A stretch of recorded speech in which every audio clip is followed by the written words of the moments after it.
प्रधानमंत्री भी देश को संभालने लायक नहीं है। हम आदिवासी को बुड़बक समझते हैं। ये 2 महीना पहले का ये है। हमारी महिला पर नजर है, आने वाला तांडव होगा। भारतीय जनता पार्टी की सरकार समान नागरिकता की बात करती है तो उन्हें तत्काल राष्ट्रपति शासन लागू करके लानत है मणिपुर के राज्य सरकार के ऊपर। मैतेई समुदाय के पर राजनीति साधने के लिए, अपना पक्का वोट बैंक बनाने के लिए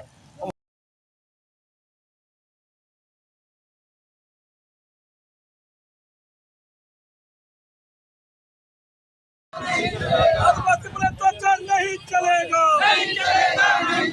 मोदी अमित शाह मुर्दाबाद, मोदी अमित शाह मुर्दाबाद, मणिपुर की विधानसभा सरकार को बर्खास्त करो। मणिपुर के भारत कहाँ जा रहा है? लोग आज विभिन्न संगठनों के द्वारा, जो आदिवासी संगठन है, और मणिपुर में जो है एक आदिवासी महिलाओं को जो बलात्कार, हत्या करके जो है जिस प्रकार से मोदी सरकार ने जो घृणित काम किया है, उसके विरोध में आज हम लोग प्रदर्शन करने आए हैं। और मोदी और अमित शाह का दोनों का आज पुतला दहन हम लोग करेंगे। हम मांग करना चाहते हैं और वहाँ के मुख्यमंत्री को भी हम लोग पुतला दहन करने का काम करेंगे। हम लोग मांग करना चाहते हैं क्योंकि ये 2 महीना से चल रहा है और सरकार सोई हुई है। हम मांग करेंगे कि संयुक्त राष्ट्र संघ इसका संज्ञान ले और NIA और CBI से इसकी जो है जांच की जाए।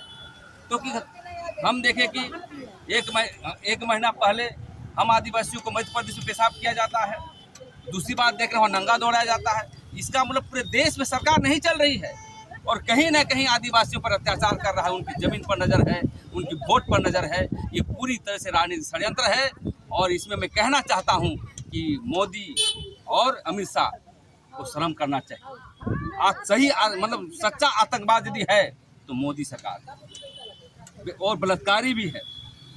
और जो संघीय ढांचा का जिस प्रकार से उन्होंने समाप्त करने का प्रयास किया है, इसका पुरजोर विरोध करते हैं और आने वाला समय में जन आंदोलन तेज करने का काम करेंगे। और कुछ ही क्षणों में अभी हम लोग पुतला दहन लगातार विरोध कर रहे हैं, लेकिन उसके बावजूद भी जो आंकड़े हैं उसमें कमी नहीं आ रही। आए दिन कहीं ना कहीं नए खुलासे हो रहे हैं।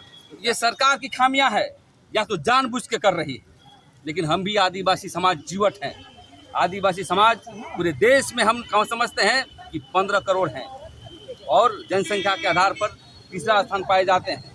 और आने वाला समय में यदि कोई भी राजनीतिक पार्टी इस तरह का काम करेगी तो चुनाव भी आ रहा है, चिन्हित करके उनको वोट देने का काम नहीं करेंगे। और सभी जो पार्टी आदिवासी हित में बात नहीं करती है उसका हम लोग बहिष्कार करेंगे। माननीय प्रधानमंत्री भी बहुत 2 महीना कहाँ थे, विदेश घूम रहे थे, मैकेनिज्म नहीं है। हम आदिवासी को बुड़बक समझते हैं। ये 2 महीना पहले का ये है। क्यों मीडिया नहीं दिखाई? आपने क्यों नहीं दिखाया 2 महीना पहले? आप क्यों नहीं गया आपने मणिपुर? देखिए आदिवासियों का देखिए शोषण करने के लिए सब आए हुए हैं और सबसे बीजेपी सरकार तुली हुई है।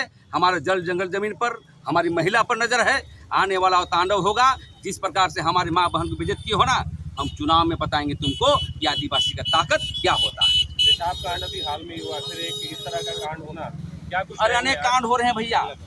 पेशाब कांड हो रहा है, नंगा घुमाया जा रहा है, कल क्या जानी क्या करेगा। हमारा संवैधानिक अधिकार पर हनन हो रहा है। ये सभी मुद्दे को लेकर के हम लोग तैयार हैं और पूरा देश लेवल पर बैठक करेंगे। हम लोग चुप नहीं बैठेंगे और मोदी सरकार को जब तक सत्ता से हटाएंगे नहीं तब तक हम लोग चैन से नहीं सोएंगे। तो हम लोग पूरे देशव्यापी बंदी करने का भी काम करेंगे और झारखंड बंदी करने का भी काम करेंगे। देखिए अपना बयान में कोई शिकन नहीं, ऐसा ऐसा शब्द निकाल रहे हैं कि नहीं हम हृदय वर्ग ये है, दिस है, दैट है। अरे भाई आपको सीरियस जो है सर्वदलीय बैठक बुलाना चाहिए, वहाँ पर कुछ करना चाहिए। वहाँ पर जहाँ पर हो रहा है शांति बहाल करने के लिए दिल्ली से मीडिया के माध्यम से एक जो है वोट जो है चुनाव जो आ रहा है उसको मैनेजेबल करने का प्रयास कर रहे हैं। इसलिए बात यहीं तक नहीं रहेगी। आदिवासी समाज आने वाले समय में जोरदार आंदोलन का संकेत देती है। सबसे पहले तो हम ये कहना चाहते हैं कि मणिपुर के जो CM है N बीरेन सिंह, उसको नैतिकता के आधार पे त्याग पत्र दे देना चाहिए। और अगर भारतीय जनता पार्टी की सरकार समान नागरिकता की बात करती है तो उन्हें तत्काल राष्ट्रपति शासन लागू करके वहाँ जो भी आदिवासी मूलवासी जो भी लोगों के ऊपर अत्याचार हो रहा है उनको तत्काल रोका जाए। उसके बाद 70-80 दिन तो प्रधानमंत्री मुंह नहीं खोलते। मैतेई समुदाय क्या आता है और मैतेई समुदाय के पर राजनीति साधने के लिए, अपना पक्का वोट बैंक बनाने के लिए वहाँ का कुकी, नगा, मैतेई समुदाय को लड़ाया जा रहा है, मणिपुर जनता को लड़ाया जा रहा है। और हम पूरा का पूरा दावा के साथ कहते हैं ये घृणित महत्वाकांक्षा की राजनीतिक हथकंडा है और जानबूझ के लंबे समय तक इस यहाँ पर हिंसा बलात्कार आदि होता रहा है और केंद्र सरकार, राज्य सरकार मुक्त दर्शक बनकर देखती रही। मणिपुर में ऐसा घटना हुआ कि दिल दहलाने वाला, पेशाब करने वाला घटना था। अब लंका घुमाना, अपमानित महिला जात को अपमानित करने का कोशिश किया है और इस तरह का मामला हम लोग एकदम जोर विरोध करेंगे। पूरा देश को अपमानित आज समझ बात नहीं है, ये सभी धर्म, जाति और मानव जाति का अपमान है, इसको हम लोग कतई बर्दाश्त नहीं करेंगे। और अगर आवश्यकता पड़ा तो हम लोग रोड में जाम करने का, चक्का जाम करने का पूरा ऐलान करते हैं। मैं राजेश लिंडा, आदिवासी सेना। हम आज किस गर्त में जा रहा है? हमें आज लक्ष्मी, दुर्गा या संत मरियम को बुलाना पड़ेगा। क्यों? क्योंकि इन्होंने पुराने काल में महिलाओं का नाम ऊंचा किया है। भगवान ने माताओं का शरण लिया। जिस चीज को इन्होंने पुरुष वर्ग बर्बाद कर रहे हैं, क्या आदिवासी महिला का ही वही अंग है या अन्य जाति का भी है? हम पूरे औरत जात के लिए यह बदनाम की घड़ी है। हमें सभी औरतों को ये वीडियो देख करके बहुत ही परेशानी हो रही है। मैं औरतों से पूछना चाहती हूँ, क्या आप इस वीडियो को अपने भाई या अपने बेटे के साथ क्या देख सकते हैं? अपने संगी संबंधियों के साथ देख सकते हैं? इतना घिनौना वीडियो, इसको किसने ऐसा किया है? ये आम आदमी, एक साधारण आदमी नहीं कर सकता है। इसको करने के लिए बड़े बड़े नेताओं ने हाथ बटाया होगा जरूर। इतने जुलूस में इतने पुरुष वर्ग थे, क्या किसी में आत्मा नहीं थी? सबों में क्या शैतान भरा हुआ था? महिलाएं शैतान को जन्म नहीं देती हैं, महिलाएं ईश्वर के संतान को जन्म देती हैं। तो उनके मन में इस तरह की बातें क्यों आई? उस झुंड में कोई ऐसा हनुमान भी नहीं आया जिसने उस औरत को बचाया? क्यों ऐसा हुआ? जब लंका में सीता को ले जाया गया था उस समय उसे हनुमान ने बचाया।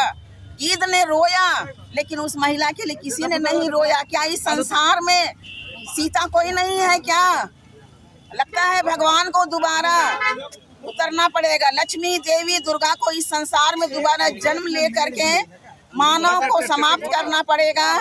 लक्ष्मी दुर्गा सभी नाराज हैं, हमारे पुरुषों से नाराज है। क्या दुनिया में लड़की जात का जन्म नहीं होना चाहिए क्या? यहाँ जो भगवान का जो लीला है कि माताएं बच्चों को जन्म देगी और वे बेटी या बेटा दोनों में फर्क नहीं है, लेकिन क्यों ऐसा किया जा रहा है? बेटियों को इस तरह अपमान किया जा रहा है। महिलाएं मणिपुर में भाग में बढ़ चुके हैं लोग और उसमें महिलाएं ही पिसा रही है, निर्वस्त्र होकर उन्हें सरेआम बदनाम किया जा रहा है। तो फिर क्या लगता है महिलाओं को ही क्यों टारगेट किया जाता है? वहाँ के पुरुष आगे क्यों नहीं आते हैं? हाँ, वहाँ के पुरुष आगे क्यों नहीं आते हैं? मुझे तो लगता है ये साजिश के तहत किया गया है और मणिपुर ही नहीं सभी जगह की महिलाओं को इस घृणित कार्य के लिए आगे आना है और पुरुषों को सजा देना है और जिस पुरुषों ने उसमें भाग लिया उसको तुरंत फांसी दिया जाए। वहाँ की मुख्यमंत्री के बारे क्या? मुख्यमंत्री के बारे कहना है कि उसके पुलिस प्रशासन कहाँ गई थी? जब यहाँ पर एक बच्चा मोबाइल चोरी करता है तो पुलिस पकड़ लेती है, तुरंत फुटवार जेल भेजती है। और इतना बड़ा जब कांड हो रहा है तो मुख्यमंत्री और वहाँ का जुलूस क्या करता है? क्या करता है वहाँ का? उस झुंड में एक भी हनुमान नहीं था जिसने उस औरत को बचाया, जैसे सीता को रावण से बचाया गया। आज वही युग आ गया है, यहाँ सबों को, सभी सीता को रावण का जरूरत है। राजनीति के क्षेत्र में धर्म को बीच में टारगेट किया जा रहा है, लोग सुरक्षित नहीं है। हाँ, धर्म इसलिए कहा जा रहा है कि धर्म के तहत ही हमारा जन्म हुआ है। मणिपुर की घटना लेकर क्या कहेंगे आप? बहुत आहत हैं लोग, क्रोधित हैं और शर्मसार है, क्योंकि इतनी बड़ी घटना इस भारतवर्ष में। मैं तो कहना चाहता हूं केंद्र सरकार से कि केंद्र सरकार आप कहीं चुल्लू भर पानी में डूब मरिए, क्योंकि स्त्री की जो दुर्दशा आपने की है, आपकी सरकार में हुई है, आपके राज्य जो मणिपुर में हुई है, तत्काल वहाँ के जो सीएम है वीरेंद्र सिंह, उनको है कि तुरंत इस्तीफा देना चाहिए, क्योंकि वो सब कुछ जानते हुए भी मामले को जानबूझ के बढ़ावा दिया गया और वहाँ पर स्त्री का चीरहरण करवाया गया। उसको रोकने का प्रयास नहीं किया गया। आखिर क्या मंशा थी, आखिर क्या कारण था कि दो समुदायों को लड़ने और मरने के लिए वहाँ पर छोड़ दिया गया था। तो आज देख सकते हैं कि पूरा भारत जल रहा है, पूरी स्त्रियां हैं कि सड़कों पर उतर चुकी है। दिल्ली में प्रदर्शन हो रहे हैं, मुंबई में प्रदर्शन हो रहे हैं, झारखंड में प्रदर्शन हो रहे हैं, तमाम जगह पर आज प्रदर्शन हो रहे हैं। पूरे मामले को है कि दबा कर छिपा कर रखा गया था, कल ये मामला खुला है, उसके बाद सारी बातें सामने आई है। तो ये जानबूझकर कहीं ना कहीं सरकार ने इस प्रकार का मामला को 1-1.5 महीने के बाद उजागर किया गया, तो वहाँ का सरकार को क्या कहेंगे आप? बिल्कुल ऐसी सरकार को है कि डूब मरना चाहिए। ऐसी सरकार कहीं भी नहीं होनी चाहिए। ऐसे ऐसे लोग ही देश को बदनाम कर रहे हैं, महिलाओं की इज्जत आबरू के साथ खिलवाड़ कर रहे हैं। कहीं न कहीं इस पर सरकार और प्रशासन का भी हाथ रहा है, नहीं तो ये उसी समय पर इस मामले को रोक सकते थे, दोषियों पर कार्रवाई कर सकते थे। लेकिन अभी तक एक ही दोषी इन लोगों के हाथ लगा है, बाकी पर अभी तक कोई कार्रवाई नहीं हुई है। तो सारे लोगों पर है कि कार्रवाई होनी चाहिए और वहाँ के जो सीएम है उनको अब विलम्ब है कि इस्तीफा देना चाहिए। क्या कहेंगे आप? एक महिला है, मणिपुर की घटना जो आप देख रहे हैं, वीडियो वायरल हो रहा है, उस पर और शर्मसार करने वाली अमानवीय घटना और नहीं सकते। जिस तरह से बर्बरतापूर्ण भयावह दृष्टि है, इनके साथ महिलाओं के साथ व्यवहार किया गया है। हम लोग कितना भी आपको बेटी से बात है, महिलाएं कहीं खड़े होने लायक नहीं, नारी सम्मान की बात है। इसे इस घटना को इतने दिनों में दबा के रखा गया था, आज आग लग जाता है पूरे देश में। लेकिन आज आग लगा है। आज हम लोग चाहते हैं कि मणिपुर की इस घटना में 78 दिन के बाद वहाँ के प्रधानमंत्री ने संज्ञान लिया है। कहीं न कहीं परिस्थिति बिगड़ रही है और हम लोग इस सरकार की मांग करते हैं कि राज्य सरकार वहाँ से जल्द से जल्द हटे। वो शासन संभालने लायक नहीं है और प्रधानमंत्री भी देश को संभालने लायक नहीं है। वो अमेरिका दौरा कर रहे हैं, तो आप इस तरह के प्रधानमंत्री अपने देश को नहीं संभाल सकते। तो कहीं न कहीं हम लोग चाहते हैं कि इस्तीफा दें। महिला को टारगेट क्यों किया जाता है? महिलाओं को टारगेट इसलिए किया जाता है कि आज भूल का बेटी पढ़ाओ बेटी बचाओ महिला सशक्तिकरण की बात करते हैं, लेकिन जब समय आता है महिलाओं को प्रोटेक्ट करने की, तब वहाँ पर ही सारा चीज खत्म हो जाता है और वहाँ पर आ जाता है कि पुरुष प्रधान क्षेत्र को हजार पुरुषों के द्वारा महिलाओं को इस तरह मदद किया गया और राज्य सरकार चाहे वो प्रशासन संज्ञान में ले रही है। बहुत दुख की बात है, दुख की बात है। और हम महिलाएं अब अपनी लड़ाई को लड़ना जानते हैं, आगे भी हम लोग लड़ेंगे महिलाओं के साथ। और हम लोग चाहते हैं कि वहाँ की शासन प्रशासन में तुरंत सुधार किया जाए और शासन बहाल किया जाए। मणिपुर की जो घटना है, क्या कहेंगे उस पर? वहाँ के राज्य सरकार को भी क्या कहेंगे? देखिए, लानत है मणिपुर के राज्य सरकार के ऊपर, क्योंकि कहीं ना कहीं उनके परिवार में भी माँ बहनें हैं। इनको शर्म आनी चाहिए कि प्रशासन के होते हुए दिन दहाड़े ये घटना हुई है। अब बताइए, ये मणिपुर की घटना है, कल को भारत के और भी जगह से इस तरह की घटना सुनने को आती है। क्या हो रहा है आप देखिए, यहाँ पे नारियाँ, मणिपुर सरकार कही है या और भी बहुत जगह घटना है ऐसी, यहाँ पे महिलाएं बेटियां आज सुरक्षित नहीं हैं और दिन में इस तरह की घटना हो रही है। अब जरा सोचिए, हमारी बहनें बेटियां रात को इंस्टीट्यूट से जब वापस आती हैं तो क्या वो सुरक्षित हैं? प्रशासन दिन दहाड़े सो रही है, इनके आँख के नीचे से घटनाएं हो रही है इतनी सारी। तो आप लोग कैसे प्रोटेस्ट कीजिएगा? आगे क्या राजनीति है?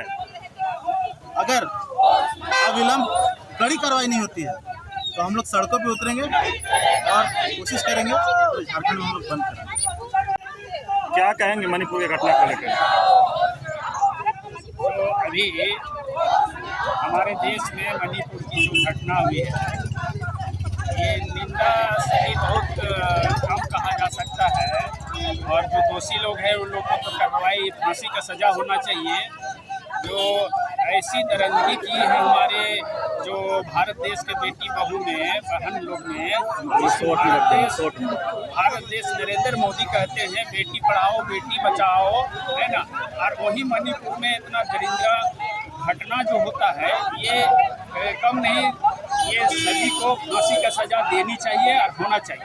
परिचय दे दीजिए। जगदीश पाहन